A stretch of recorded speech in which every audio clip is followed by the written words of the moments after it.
What if the most feared warriors of the ancient world stumbled upon a power beyond their comprehension? What if the disciplined, brutal, and unyielding Spartans discovered a mind of metal, a god fallen from the heavens? This isn't just a story of swords and sandals. This is the story of how an empire of flesh and bone merged with a mind of silicon and light. Picture this: the rugged hills of Laconia, 480 BC. A fiery streak tears across the Grecian sky. It's not a meteor, but something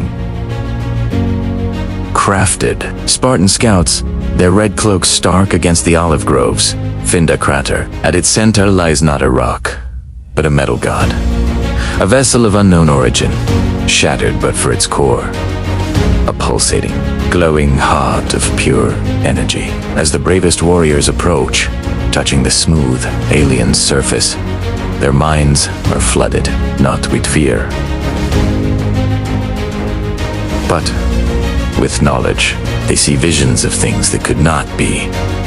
Towering structures of glass and steel, carriages that move without horses, weapons that harness the power of the sun.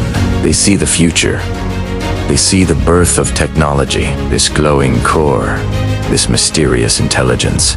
They name it Pallas, after the goddess of wisdom and warfare. But this was a new kind of wisdom, a new kind of war. Pallas begins to communicate, not with words, but with images. Blueprints projected as ethereal holograms amidst the stone columns of Sparta. The Gerousia, the Council of Elders, are divided. Is it a gift from the gods, or a Trojan horse sent to destroy their way of life? But Sparta was forged in pragmatism. They saw not a threat, but an opportunity. An advantage. The Helots, their enslaved workforce, are put to a new task. Under Pallas's holographic guidance, they learn to refine ores, to draw wires thinner than hair, to forge metals in ways unknown to man. Bronze is fused with nanotechnology, creating armor that is lighter than linen but stronger than any steel. The iconic Aspis shield is now, with a touch, it can project a shimmering energy barrier, deflecting arrows and spears as if they were raindrops. The traditional Spartan phalanx, already the most formidable fighting force in the world, is reborn.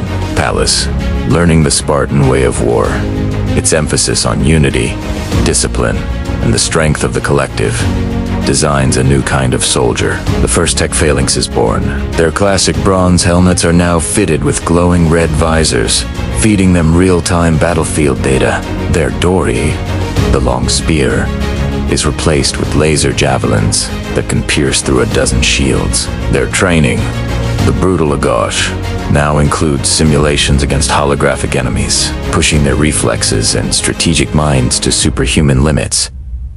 But Pallas understood that technology alone was not enough. It needed a leader, a singular will to command this new power. It scanned the minds and hearts of every Spartan warrior, searching for the perfect blend of strength, intellect, and unwavering loyalty. It chose a young commander named Lycurgus, a descendant of the great lawgiver. He was a prodigy of the Agoge, but Pallas saw more. It saw a spark of innovation, a willingness to embrace the new without forsaking the old. Lycurgus undergoes a transformation. He is not just given new weapons. He's remade. His body is augmented with cybernetic limbs, granting him strength far beyond mortal men. He becomes the living embodiment of the new Sparta, a bridge between the ancient world and a future no one could have predicted. He's the first Spartan reborn. News of Sparta's strange new power spreads like wildfire. Whispers of demons of metal and sorcerous weapons reach the ears of the great king of Persia. Having faced Spartan defiance at Thermopylae, he sees this not as a curiosity, but as an existential threat to his vast empire. He amasses an even larger army, 1 million strong, to sail for Greece and extinguish this rising power once and for all. The Persian fleet darkens the Aegean Sea. Their forces land on the shores of Attica, expecting to face men. They are met with gods and monsters. As the Persian immortals charge the beach, they are not met by a wall of bronze and wood, but by a shimmering wall of red energy. Laser javelins arc through the air, incinerating ranks of soldiers in an instant. But the true shock comes from the flanks.